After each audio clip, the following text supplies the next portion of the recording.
The message came through at 3 in the morning. Dae-ho Kim was already awake when his comm device started buzzing on the nightstand. He had been having trouble sleeping for weeks now, ever since his daughter moved to the Kepler colony. Something in his gut told him to answer immediately. The face on the screen was pale and shaking. It was Lieutenant Chanwoo from the communications center. The young man could barely speak. Dae-ho felt his heart drop into his stomach before a single word was said. "Commander Kim, sir. Kepler 442b, the colony. They're gone. Gone, such a simple word. Such an impossible word. 15,000 people could not just be gone. His daughter Yoonji was there. She taught music to children in the colony school. She had sent him a video message just 2 days ago, smiling and playing her guitar. People who smile and play guitar do not just disappear. Show me, Dae-ho said. His voice sounded strange in his own ears. Too calm, too cold. The footage came through. The first thing Dae-ho noticed was the sky. It was full of ships. Huge ships with strange angular designs. Later he would learn they were called the Vraxel. Later he would learn many things about the Vraxel. But in that moment all he could see was the fire. The ships were firing down on the colony. Not at military targets. There were no military targets. Kepler 442b was a farming colony. They grew food and studied the local plants. The deadliest weapon on the entire planet was probably a hunting rifle. The camera shook as whoever was filming ran. Dae-ho could hear screaming. He could see people running. There were children. So many children. The Vraxel weapons cut them down without mercy. The bright blue plasma beams moved through the crowd like someone mowing grass. Dae-ho wanted to look away. He needed to look away. But he kept watching. He kept watching because Yoonji was down there somewhere. He needed to see. He needed to know. The footage showed families trying to reach the evacuation shelters, the shelters that Earth Command had built to protect colonists from natural disasters. Storms, earthquakes, not this, never this. The shelters were not rated for military weapons. Everyone knew this. The Vraxil knew this too. They fired on the shelters anyway. The camera caught sight of something that made Dae-ho's hands grip the edge of his desk so hard that his knuckles turned white. It was a Vraxil soldier on the ground. The creature was tall, maybe 7 feet, with scaled skin and 4 arms. It was standing over a human body. A small human body. The Vraxil looked up at something off camera. In what could only be described as a smile, it raised one clawed hand in a mocking salute. Then it moved on to find more targets. The footage cut out. What came next was worse. Satellite images showed the Vraxil fleet in orbit above the colony. They were charging their main weapons. The kind of weapons meant for destroying asteroids or clearing space debris. They fired them all at once on the settlement below. The word for it was glassing. The colony did not just burn, it melted. It turned to superheated slag. Nothing could survive that. No one could survive that. 15,000 people reduced to atoms in seconds. Dae-ho sat in his quarters on the UN flagship Indomitable for 3 hours after watching the footage. He did not move. He did not cry. Something inside him had frozen solid like ice that would never melt. His daughter was dead. 15,000 innocent people were dead. And somewhere out there the Vraxil were probably celebrating. When he finally moved, it was to make his way to the bridge. The ship was already alive with activity. Every screen showed news feeds, military channels, civilian broadcasts. Earth had just learned about the massacre. The planet was in shock. Captain Minho Park was waiting for him. The younger officer looked like he had been crying. Good, Dae-ho thought. Someone should cry. Someone should feel this, sir, Minho said quietly. The Galactic Council has issued a statement. They are calling for calm. They want both sides to pursue diplomatic solutions. Dae-ho stared at him. Both sides? That's what they said, sir. Both sides, Dae-ho repeated. He felt something hot and terrible rising in his chest. They murdered 15,000 civilians. They broadcast their attack on public channels. They announced to the entire galaxy that humans are a disease to be eradicated, and the Council wants to hear both sides. Minho said nothing. What could he say? The bridge doors opened and Admiral Soman Choi entered. She was a small woman, barely 5 feet tall, but she commanded attention like a force of nature. She had been in the military for 40 years.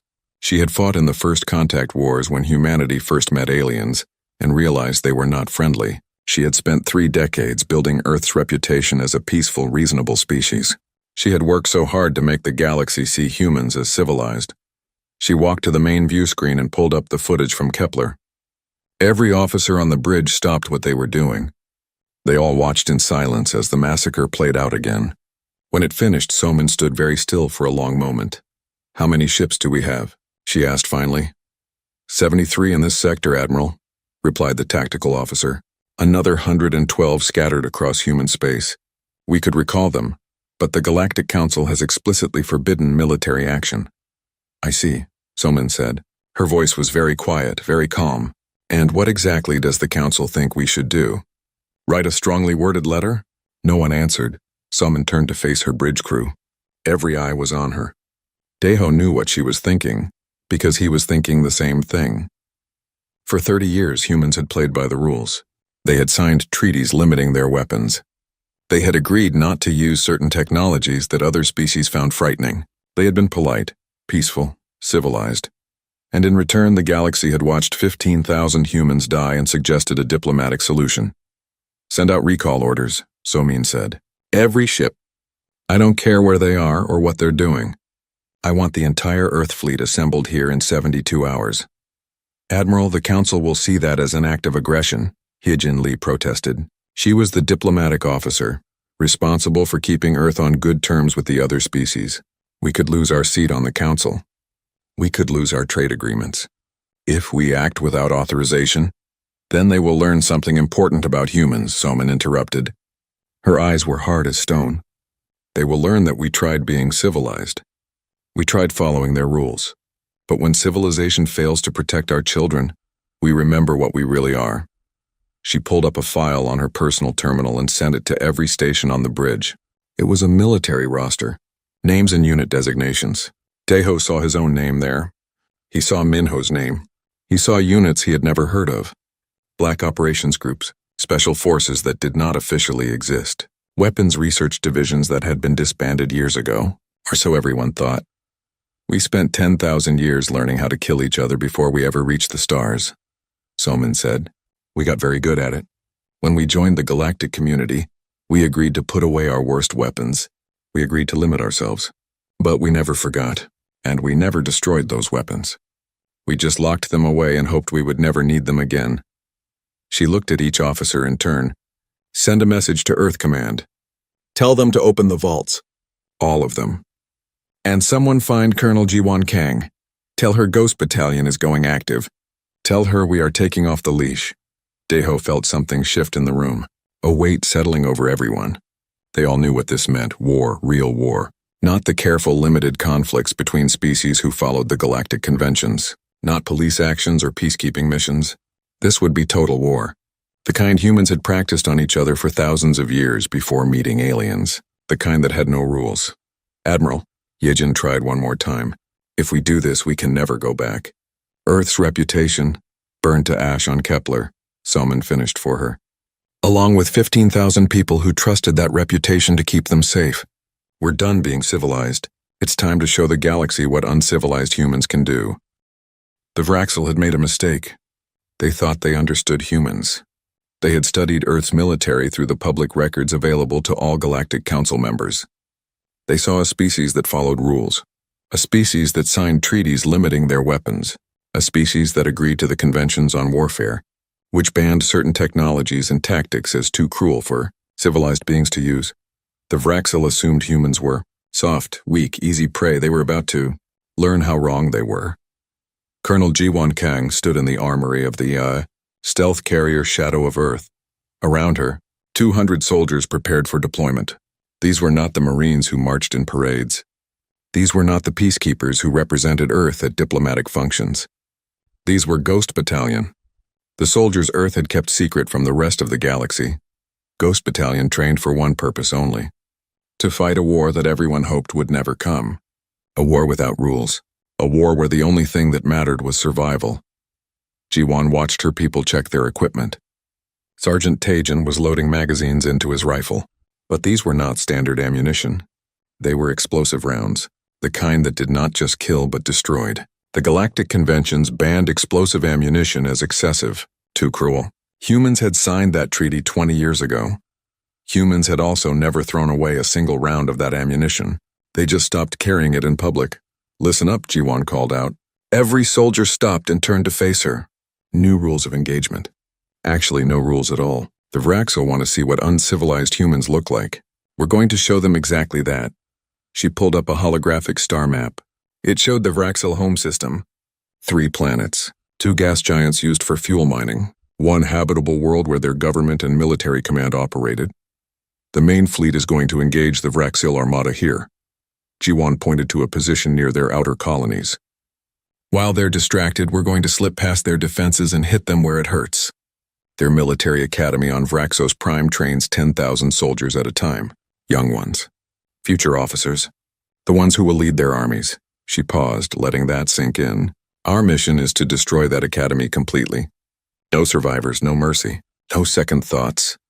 One of the younger soldiers, Private Kyung-soo, raised his hand. Colonel, that's 10,000 casualties. Many of them are basically kids. Is this really? Those kids will grow up to be the soldiers who glass more human colonies, Jiwon interrupted. Her voice was not angry. It was matter of fact. Cold. The Vraxil do not take prisoners. They do not leave survivors. They have announced their intention to wipe out humanity completely. So we have 2 choices. We can play by civilized rules and watch our species die, or we can do what is necessary to survive. She looked around the room. Anyone who can't do this, speak now. No judgment. This is not what any of us signed up for, but it's what we're being asked to do. No one moved. No one spoke. Good, Jiwon said quietly. Remember this moment. Remember that we chose this. When this war is over and people ask us what we did, we don't get to hide behind orders.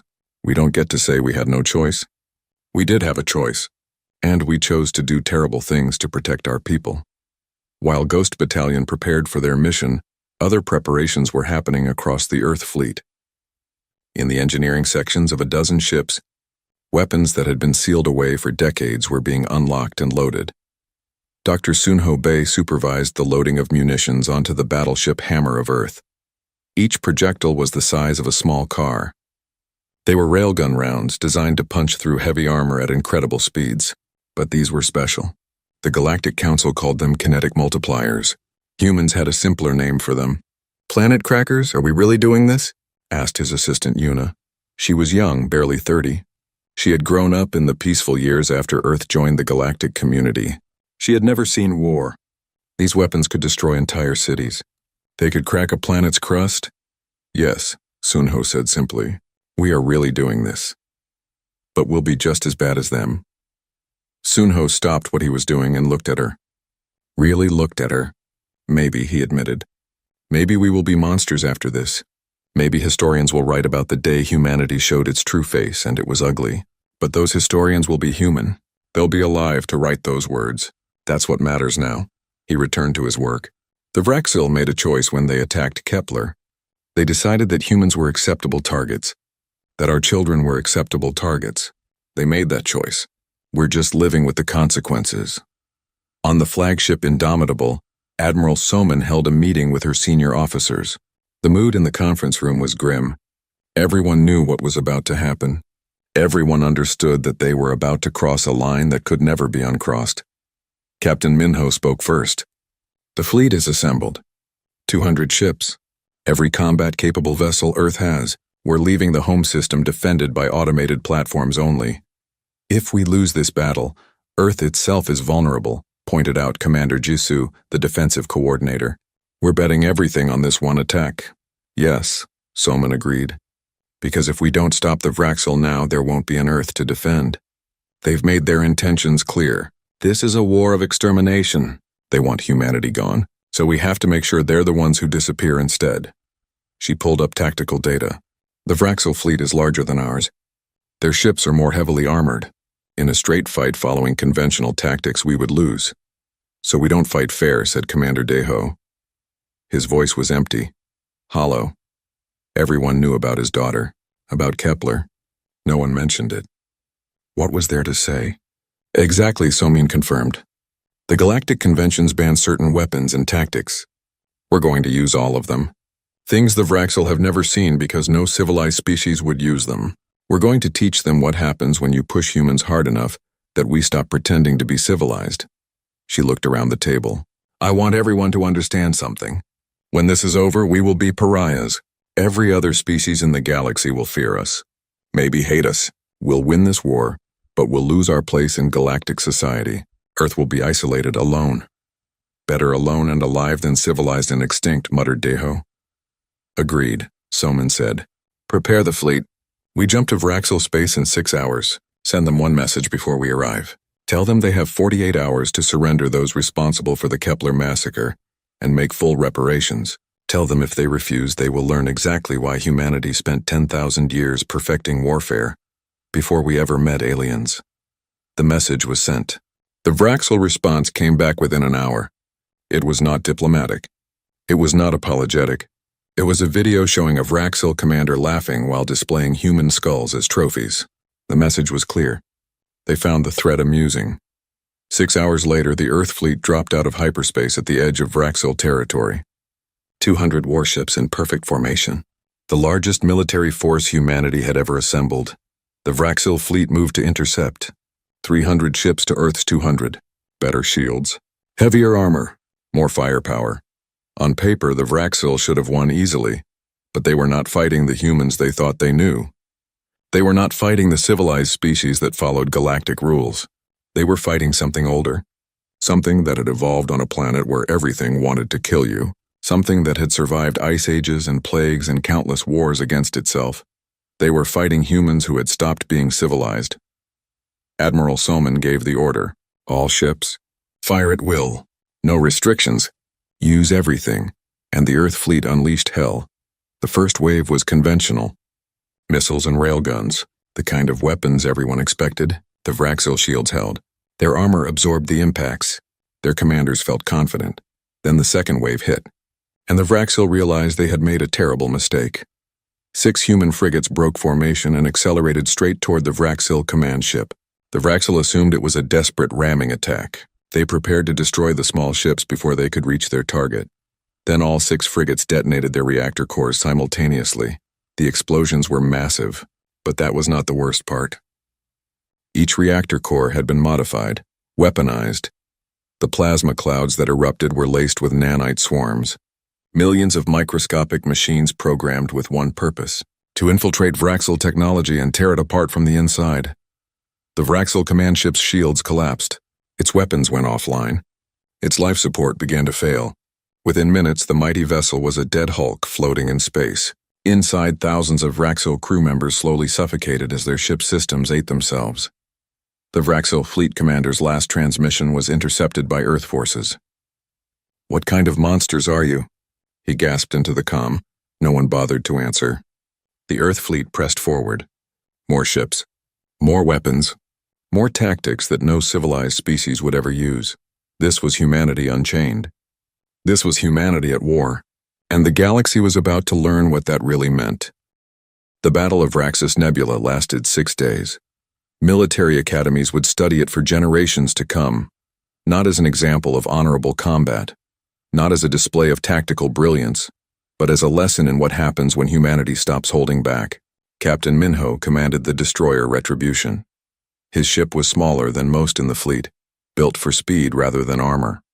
In normal combat, destroyers stayed at range and provided support fire. But these were not normal combat conditions. "Full power to engines," Minho ordered. "Take us straight through their defensive line." His crew looked at him like he was crazy. They were probably right. But Commander Junho at the weapons station understood. He had seen the new ammunition they had loaded before the battle. He knew what they were about to do. The Retribution accelerated. Vraxil ships fired at them, their shields held. Barely. Minho could smell something burning. Could hear the ship groaning under the stress. But they made it through the line. Now Junho. Hit them with everything. Junho activated the weapon systems. But instead of the plasma cannons the Vraxil expected, the Retribution fired something different. Thermal lances. Beams of concentrated heat that were banned under the galactic conventions because of what they did to organic matter. The Vraxil ship's shields were designed to stop kinetic impacts and energy weapons.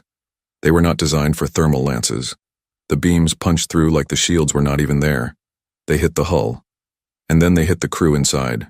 Thermal lances did not just kill. They boiled the water in organic tissue. They turned living beings into steam. The Vraxil crews inside those ships did not die quickly. They cooked alive inside their own vessels, screaming until their vocal cords burst from the heat. It was horrible. It was excessive. It was exactly what humanity needed to do to survive. "Multiple enemy ships disabled," reported the tactical officer. He sounded sick. Good, Minho thought. They should all feel sick about this. The day they stopped feeling sick was the day they became true monsters. But they could not afford to be squeamish. Not now. Not with human survival at stake. Across the battlefield, similar scenes played out. The battleship Hammer of Earth fired its planet cracker rounds at a Vraxil carrier. The rounds hit with such force that they did not just penetrate the armor. They created shockwaves that traveled through the ship's structure, liquefying everything inside. The carrier broke apart like it was made of paper. The cruiser, silent running, deployed mines that were banned for being too indiscriminate. They did not just explode. They sought out heat signatures and chased them down. Vraxil escape pods tried to flee damaged ships. The mines found them. No survivors.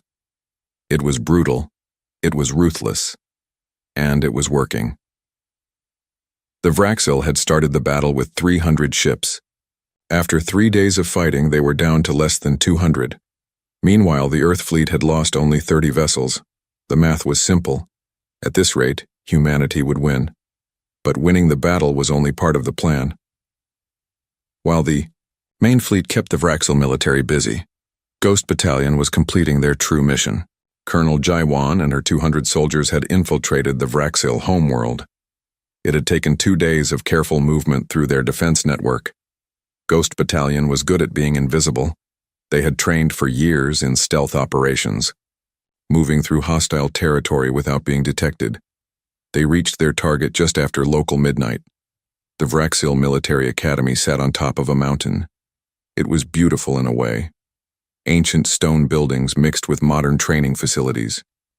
Gardens where young Vraxil studied military history. Barracks where they slept. 10,000 future soldiers. Most of them barely adults by Vraxil standards. They had not participated in the Kepler massacre. They probably did not even know about it yet. News traveled slowly during wartime. Jiwan looked through her scope at the sleeping academy. She felt nothing. No anger. No guilt. Nothing. Maybe she should have felt something. Maybe the absence of feeling was proof that the Vraxil had already destroyed something important in her soul. "Plant the charges," she ordered quietly. Her soldiers moved like ghosts through the academy grounds. They placed explosive devices at key structural points. But these were not ordinary explosives. They were geological weapons. Technology designed to trigger earthquakes and volcanic activity. Humanity had developed them for mining operations on unstable worlds. They had never been used as weapons before. There was a first time for everything. "Charges set, Colonel," reported Sergeant Taejun. "Everyone is clear of the blast zone." Jiwan took one last look at the academy. Somewhere in those buildings young Vraxil were sleeping, dreaming of glory, of becoming warriors they would never wake up. "Detonate," she said. The charges went off simultaneously. At first nothing seemed to happen. Then the ground began to shake. The mountain the academy sat on was not stable. Humanity had known this when they chose it as a target. The geological weapons awakened faults deep in the planet's crust. The entire mountain collapsed inward.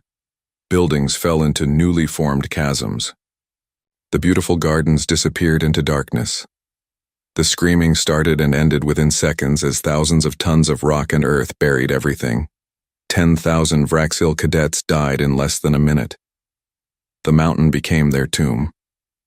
Ghost Battalion watched from a safe distance. No one cheered. No one celebrated. They had just killed 10,000 beings who were barely soldiers yet. They all knew what that meant, what it made them. "Mission accomplished," Jiwan reported to the fleet. Her voice was flat, empty. Moving to secondary targets. On the indomitable diplomatic officer Hyejin burst onto the bridge. Her face was red. She had been crying. "Admiral Somin, I just received word from the Galactic Council. They are demanding we cease all military operations immediately." They're threatening to expel Earth from the Council, to revoke all our trade agreements, to isolate us completely. Soman did not look up from the tactical display. Let them. You don't understand. Without Council membership, Earth will be alone. No allies, no trading partners, will be cut off from the rest of the galaxy. We're already alone, Soman replied. The Council proved that when they refused to help after Kepler. They proved that when they suggested diplomatic solutions while our children burned. If this is the price of survival, we'll pay it. But we're becoming monsters, Hiejin pleaded. We're using banned weapons. We're targeting non-combatants. We're violating every treaty we've ever signed. Soman finally looked at her. You're right. We are becoming monsters. Maybe we already were monsters and just hid it well. But here's what I know. The Vraxil murdered 15,000 humans and faced no consequences. The Council did nothing. So now we're doing something. And if that makes us monsters, then the galaxy needs monsters. She turned back to the display. The Vraxil want to exterminate humanity. We're going to exterminate their ability to ever threaten us again. Not by killing all of them, but by making them wish we had. In orbit above the Vraxil homeworld, a research vessel called the Prometheus was preparing its own contribution to the war. Dr. Sunho had spent the last 3 days positioning satellites around the planet, 30 of them forming a perfect grid in the upper atmosphere. Beginning atmospheric release, he reported to the fleet. The satellites activated. They began releasing a compound into the Vraxil atmosphere. It was not poison. It was not lethal. Dr. Sunho was not trying to kill the Vraxil. He was doing something worse. The compound was designed to interact with Vraxil biology. It would not kill them, but it would make them sick. Constantly, permanently, every breath would be difficult. Every day would be filled with discomfort. The Vraxil homeworld would become a place of misery for its native inhabitants. The effects are permanent with their current technology, Sunho explained to his horrified crew. Maybe in a few hundred years they'll figure out how to reverse it. Maybe they won't. But for the rest of their lives, every Vraxil on this planet will wake up feeling sick. They'll remember every day what it cost them to attack humanity. That's incredibly cruel, whispered Yuna. Yes, Sunho agreed. It is. That's the point. We're not trying to be fair. We're trying to make sure no one ever attacks humans again. Fear is more effective than fairness. By the 5th day of battle, the Vraxil fleet was in full retreat. They had lost over 200 ships. Their homeworld was contaminated. Their military academy was destroyed. And the humans just kept coming, relentless and terrible. The Vraxil Grand Council sent a message to the Earth fleet. It was a surrender offer. They would accept any terms. They would give up any territory. They would pay any price. They just wanted the killing to stop. Admiral Soman read the message. She thought about the 15,000 people who died on Kepler. She thought about the Vraxil commander who laughed while displaying human skulls. She thought about every treaty humanity had broken, every line they had crossed, every horror they had committed in the name of survival. Send them our terms, she said finally. Total disarmament. Their fleet will be scrapped. Their military dissolved. They will pay reparations to every human family that lost someone. And they will broadcast an apology to every species in the galaxy, admitting what they did and accepting full responsibility. They'll never accept those terms, said Commander Deho. It would destroy them as a power in the galaxy.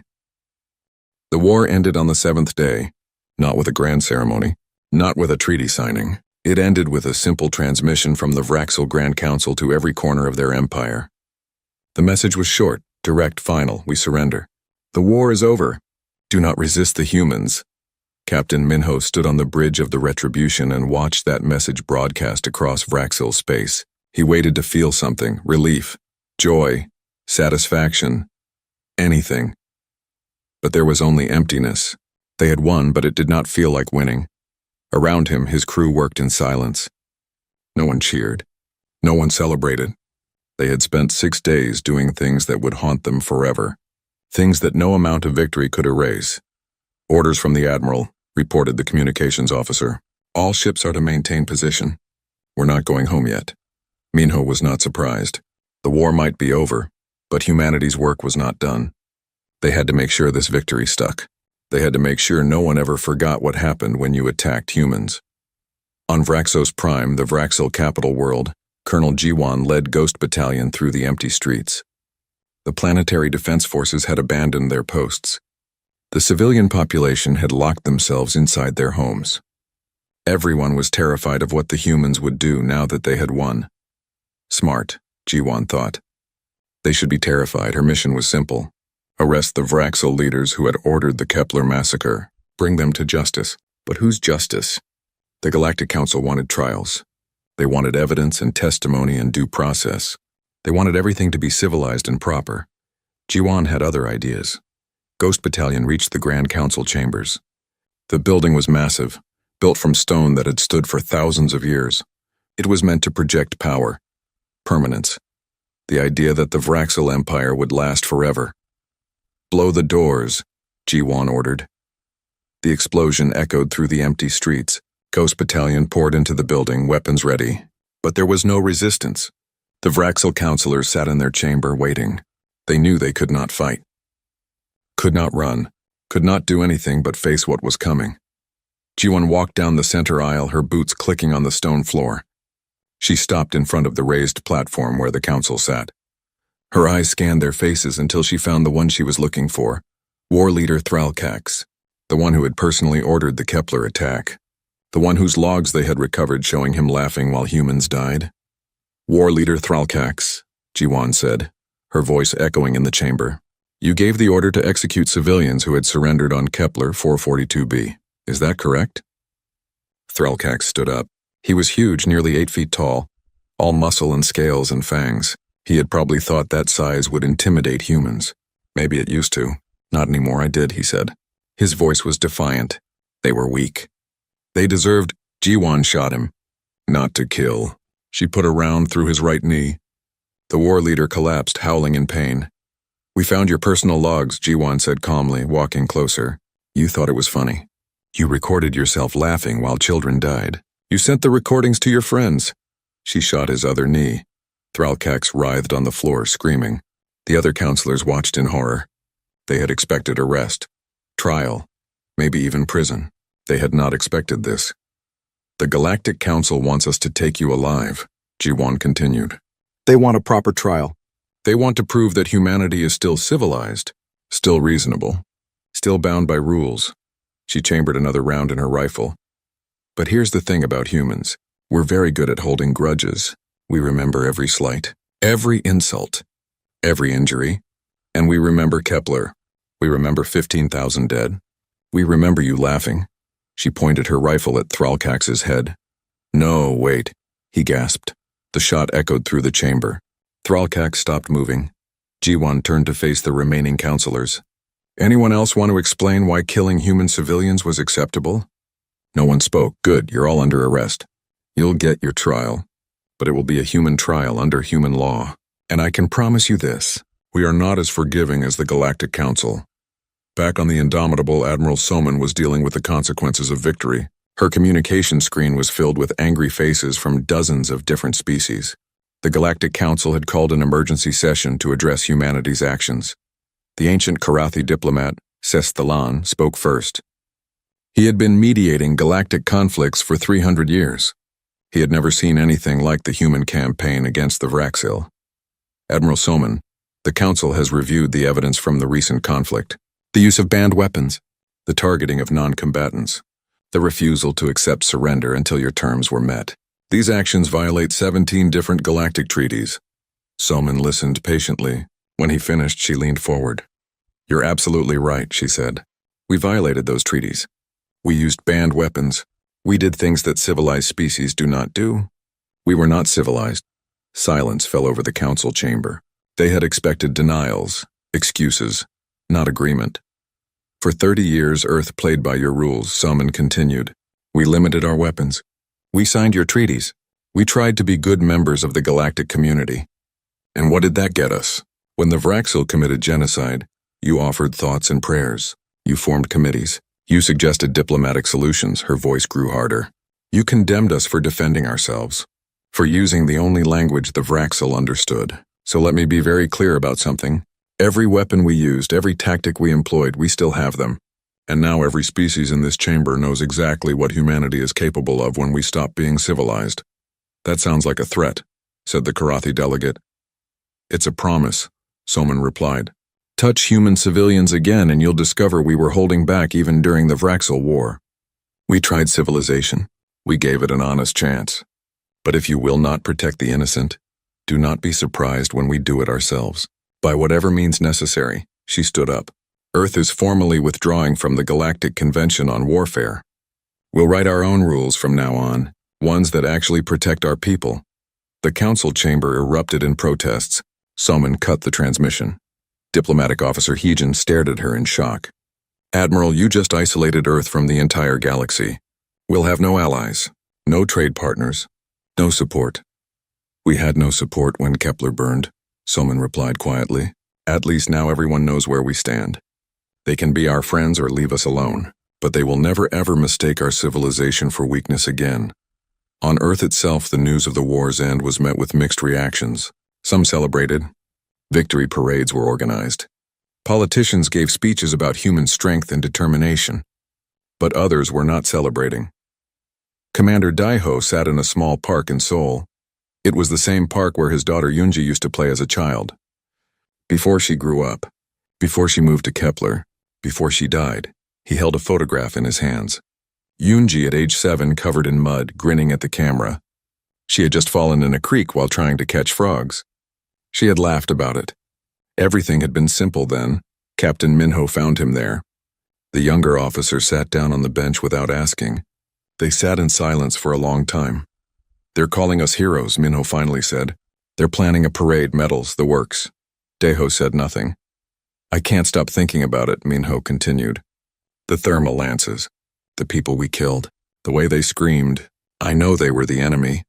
I know they would have killed us if they could. But I can still hear the screaming. Good, Daiho said quietly. You should remember. We all should. What we did was necessary, but it was also monstrous. The day we forget that is the day we become true monsters. Does it get easier, living with it?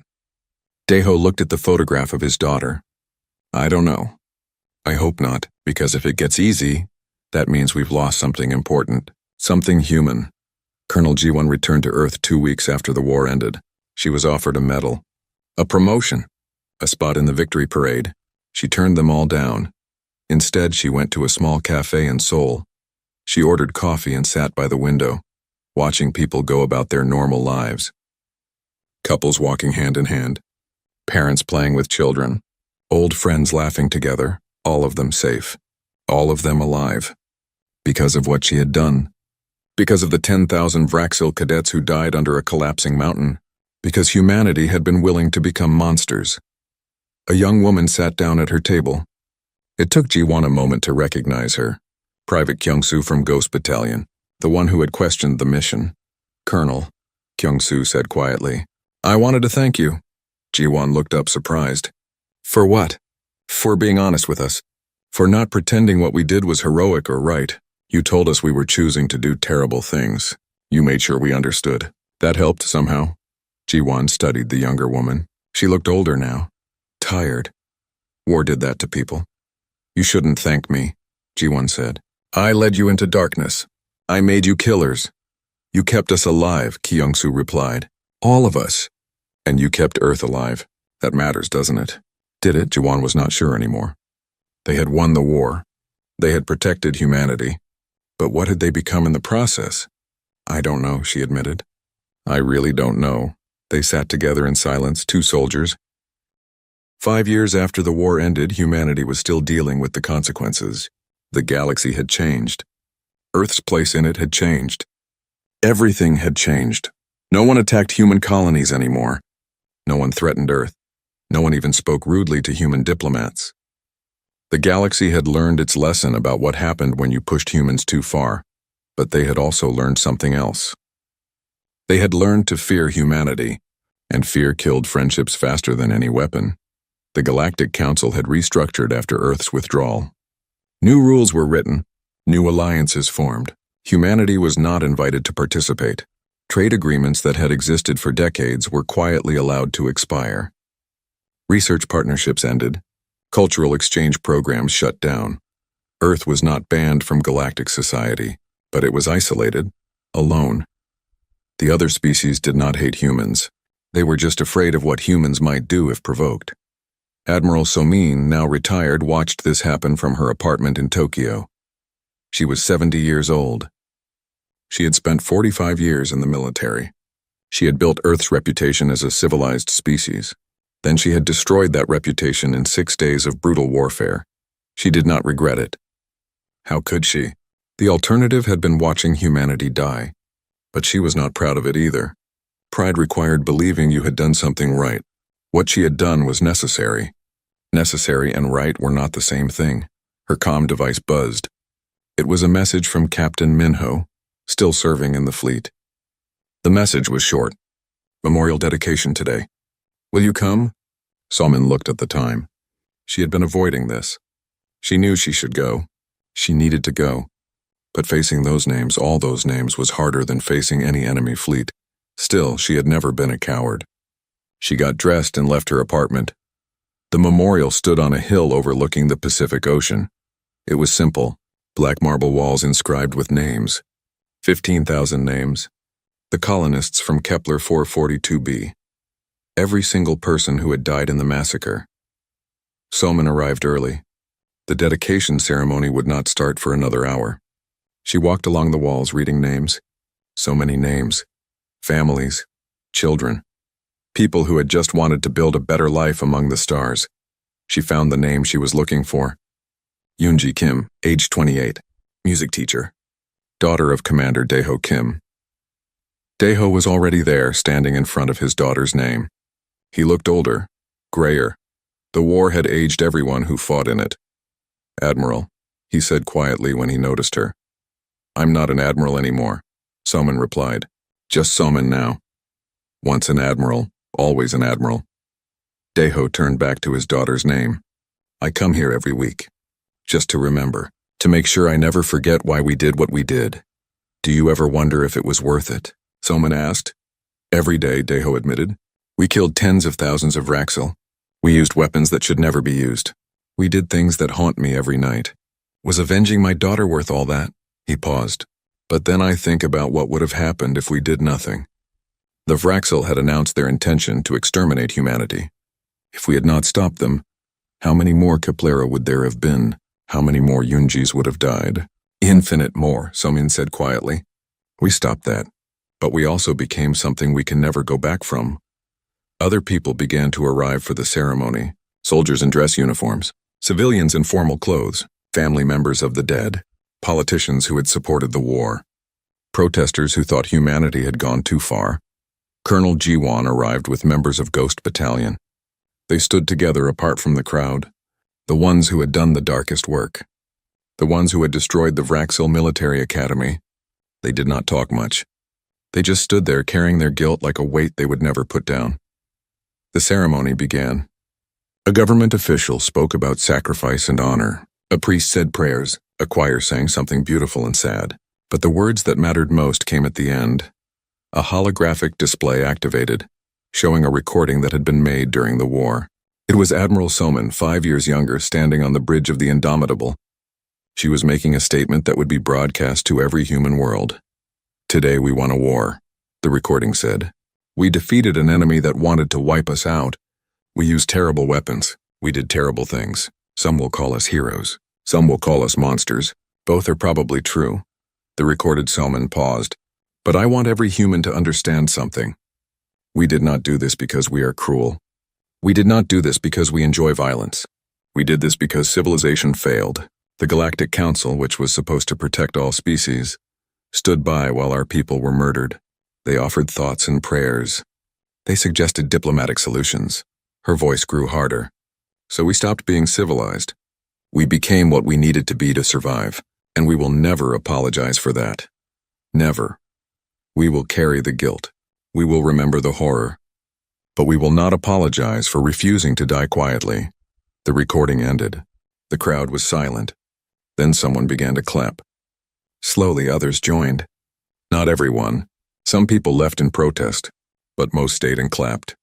Not celebrating the violence, celebrating survival. After the ceremony, Soman found herself talking with Dr. Sunho, the scientist who had poisoned the Vraxil home world. He looked tired, worn down. I left military research 2 years ago, he told her. I couldn't do it anymore. Couldn't design weapons. Couldn't think about ways to hurt people. What do you do now? Soman asked. I teach physics at a university. I tell my students about the war. About what I did. I want them to understand the cost of those weapons. So maybe they'll think twice before using them. Will they listen? Sunho shrugged. Some will. Some won't, but I have to try. It's the only way I can live with what I did. Across the memorial grounds, Minho was talking to younger soldiers, officers who had joined the military after the war. They had questions. So many questions. Is it true you used suicide tactics? Asked one young lieutenant. Yes, Minho confirmed. 6 frigates detonated their reactors to take out the Vraxil command ship. All crew members knew it was a one-way mission. They volunteered anyway. That's incredible, the lieutenant breathed. So brave. It was necessary, Minho corrected. Don't confuse necessary with brave. Those crews died because we had no other way to win. If there had been another option, we would have taken it. Their sacrifice was not glorious. It was tragic. Remember that difference. The lieutenant nodded slowly. They don't teach it that way in the academy. They make it sound heroic. Then the academy is lying to you, Minho said bluntly. What we did was horrible. It saved humanity, but it was still horrible. Never forget that. The moment you start thinking war is glorious is the moment you become dangerous. As the sun began to set, people slowly left the memorial, but a small group remained. The soldiers who had fought. The ones who had seen what humanity was capable of when pushed to the edge. Colonel Jiwon stood with Admiral Somin, Commander Daeho, Captain Minho, Dr. Sunho, and a dozen others. They looked at the memorial in silence. Do you think it will happen again? Jiwon asked finally. Do you think humanity will have to do this again? I hope not, Soman replied. But hope is not a strategy. That's why we built this memorial. To remember. To make sure we never forget what survival cost us. She looked at the names on the wall. The Vraxil thought humans were weak because we followed rules. Because we tried to be civilized, they learned the hard way that civilization is not weakness. It's a choice. And when that choice is no longer possible, when civilization fails to protect the innocent, humans will do whatever is necessary, even if it makes us monsters, Daeho added quietly. Even then, Soman agreed. On the black marble wall, someone had carved a phrase that would become humanity's new motto. It appeared on military bases, on government buildings, on the hulls of warships, 4 simple words that captured everything humanity had learned. Never again. No matter what.